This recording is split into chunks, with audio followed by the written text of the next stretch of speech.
I have the great pleasure of talking about a dozen different techniques that can be used in a very short period of time. And so I want to just, mostly I think I want to just stimulate some conversation or questions during the question and answer period. So I want to, I'll go through this fairly quickly.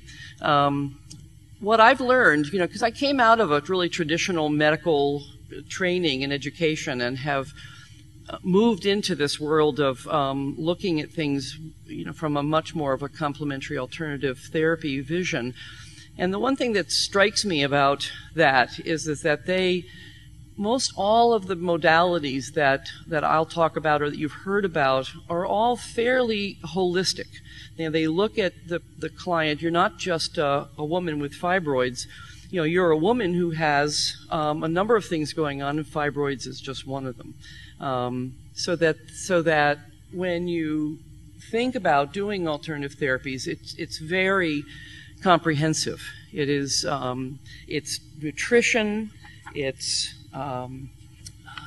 exercise, it's stress reduction, it's supplementation, it can be homeopathy, it can be body work, it can be acupuncture, it can be castor oil packs. It can be a lot of different things.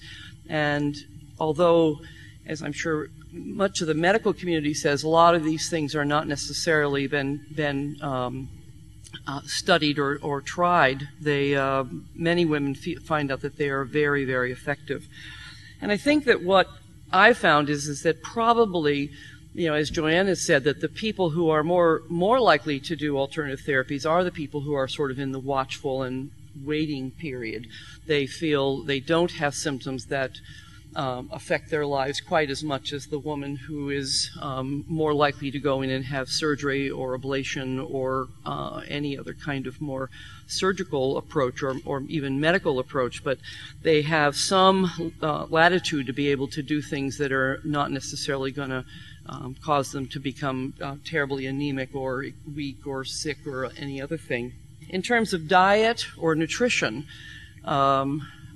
much like we see in the alternative world, there is the things that they talk to you about, the things that they suggest are very much the things that they're going to talk to you if you have heart disease or if you've got diabetes or if you've got cholesterol or something.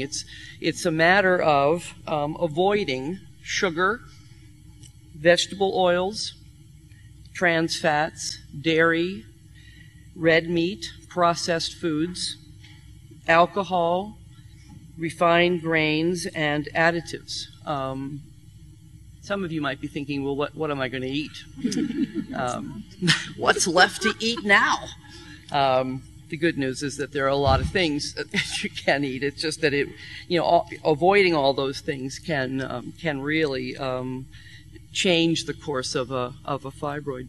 Lifestyle is an interesting one because I think that lifestyle is that word. I went on the internet to try to find out what the word lifestyle means. I mean, we've all learned